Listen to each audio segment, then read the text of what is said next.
আমরা এসে উপস্থিত ছিলাম রামকৃষ্ণ কলোনি। রামকৃষ্ণ কলোনি প্রতি বছরের মতোই তারা থিম ভিত্তিক যে পূজা মণ্ডপ করে, এবছরও তার অন্যথা নয়। খুব সুন্দর থিম তারা এবার নির্বাচন করেছে। আমরা শুনে নেবো এই রামকৃষ্ণ কলোনির যারা সদস্য রয়েছেন তাদের নাম বলুন। সনৎ মিত্র। সনৎ মিত্র। রামকৃষ্ণ কলোনি এবার কততম বর্ষে পদার্পণ? 42তম বর্ষ। 42তম বর্ষ। আর আপনাদের এবার থিমের নামটা কি? আমাদের থিমের নাম হচ্ছে যন্ত্রই জীবন। যন্ত্রই জীবন। এই প্যান্ডেলটা আগে কোথাও হয়েছিল কি? হ্যাঁ, হয়েছিল। আচ্ছা, সেখান থেকে আপনারা দেখে মনোনয়ন করবেন।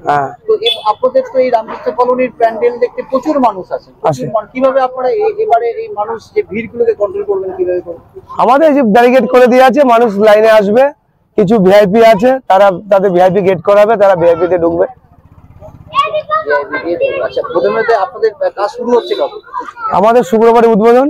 শুক্রবারে উদ্বোধন। কে আসছে এরকম? আসছেন হচ্ছে মহারাজ সমরেশ্বর ব্রহ্মচারী। আচ্ছা, আর কোনো বস্ত্র বিতরণ কিছু রাখছে? হ্যাঁ, বস্ত্র বিতরণ আছে। আপনার নাম একবার বলে দিন। আমার নাম সনৎ মিত্র। সনৎদা জানালো যে তাদের রামকৃষ্ণ কলোনি এবার 42তম বর্ষে পদার্পণ করেছে।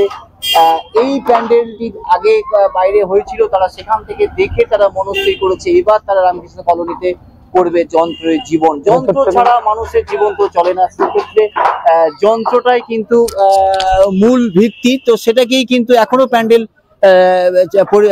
শুরুর কাজ চলছে। প্যান্ডেলের এখনো প্রায় প্রস্তুতি তুঙ্গে। হাতে আর মাত্র দুটো কাজ। আমরা শান্তিপুরের বিভিন্ন বারোয়ারিতে আমরা যাচ্ছি, আমরা আপনাদের সেই ভিডিও দেখাচ্ছি। তো আমরা রামকৃষ্ণ কলোনির মানুষের একটা প্রত্যাশা থাকে যে কি করছেন তারা। একটা সময় তারা এখানে স্বাধীনতা সংগ্রামীদের নিয়ে একটা খুব সুন্দর একটা লাইটের এবং সাউন্ডের কাজ তারা করেছিল। সেই থেকে মানুষের কিন্তু নজর থাকে যে রামকৃষ্ণ কলোনি ঠাকুর তাদের দেখতেই হবে। আমি চলে এলাম। এই ভিডিও আপনাদের কাছে যারা দেখছেন অবশ্যই আপনার রামকৃষ্ণ কলোনির এই যে ভিডিও, এই যে মণ্ডপ শো, যেটা কিন্তু অবশ্যই আপনারা দেখবেন।